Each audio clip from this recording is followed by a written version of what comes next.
بسم اللہ الرحمن الرحیم۔ السلام علیکم دوستو۔ ایک بادشاہ کے دربار میں ایک اجنبی نوکری کی طلب کے لیے حاضر ہوا۔ قابلیت پوچھی گئی، کہا سیاسی ہوں۔ عربی میں سیاسی افہام و تفہیم سے مسئلہ حل کرنے والے معاملہ فہم کو کہتے ہیں۔ بادشاہ کے پاس سیاستدانوں کی بھرمار تھی۔ اسے خاص گھوڑوں کے استبل کا انچارج بنا لیا جو حال ہی میں فوت ہو چکا تھا۔ چند دن بعد بادشاہ نے اس سے اپنے سب سے مہنگے اور عزیز گھوڑے کے متعلق دریافت کیا۔ اس نے کہا نسلی نہیں ہے۔ بادشاہ کو تعجب ہوا۔ اس نے جنگل سے سائس کو بلا کر دریافت کیا۔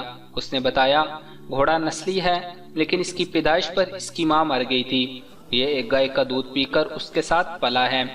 مسئول کو بلایا گیا اور پوچھا گیا تم کو کیسے پتا چلا اصیل نہیں ہے؟ اس نے کہا جب یہ گھاس کھاتا ہے تو گائیوں کی طرح سر نیچے کر کے، جبکہ نسلی گھوڑا گھاس منہ میں لے کر سر اٹھا لیتا ہے۔ بادشاہ اس کی فراست سے بہت متاثر ہوا۔ مسئول کے گھر اناج، گھی، بھنے دمبے اور پرندوں کا اعلیٰ گوشت بطور انعام بھجوایا۔ اس کے ساتھ ساتھ اسے ملکہ کے محل میں تعینات کر دیا۔ چند دنوں بعد بادشاہ نے مصاحب سے بیگم کے بارے میں رائے مانگی۔ اس نے کہا طور و اطوار تو ملکہ جیسے ہیں لیکن شہزادی نہیں ہے۔ بادشاہ کے پیروں تلے سے زمین نکل گئی۔ حواس بحال کیے، ساس کو بلا بھیجا، معاملہ اس کے گوش گزار کیا۔ اس نے کہا حقیقت یہ ہے تمہارے باپ نے میرے خامند سے ہماری بیٹی کی پیدائش پر ہی رشتہ مانگ لیا تھا، لیکن ہماری بیٹی 6 ماہ ہی میں فوت ہو گئی تھی۔ چنانچہ ہم نے تمہاری بادشاہ سے قریبی تعلقات قائم کرنے کے لیے کسی کی بچی کو اپنی بیٹی بنا لیا۔ بادشاہ نے مصاحب سے دریافت کیا تم کو کیسے علم ہوا؟ اس نے کہا اس کا خادموں کے ساتھ سلوک جاہلوں سے بدتر ہے۔ بادشاہ اس کی فراست سے خاصا متاثر ہوا اور بہت سا اناج، بھیڑ بکریاں بطور انعام دی، ساتھ ہی اسے اپنے دربار میں متعین کر دیا۔ کچھ وقت گزرا، مصاحب کو بلایا، اپنے بارے میں دریافت کیا۔ مصاحب نے کہا جان کی امان۔ بادشاہ نے وعدہ کیا۔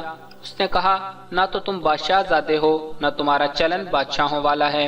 بادشاہ کو تو آیا مگر جان کی امان دے چکا تھا۔ سیدھا والدہ کے محل پہنچا۔ والدہ نے کہا یہ سچ ہے تم ایک چرواہے کے بیٹے ہو، ہماری اولاد نہیں تھی تو تمہیں لے کر پالا۔ بادشاہ نے مصاحب کو بلایا، پوچھا بتا تجھے کیسے علم ہوا؟ اس نے کہا بادشاہ جب کسی کو انعام و کرام دیا کرتے ہیں تو ہیرے موتی جوہرات کی شکل میں دیتے ہیں، لیکن آپ بھیڑ بکریاں کھانے پینے کی چیزیں عنایت کرتے ہیں۔ یہ اسلوب بادشاہ زادے کا نہیں، کسی چرواہے کے بیٹے کا ہی ہو سکتا ہے۔ عادتیں نسلوں کا پتہ دیتی ہیں۔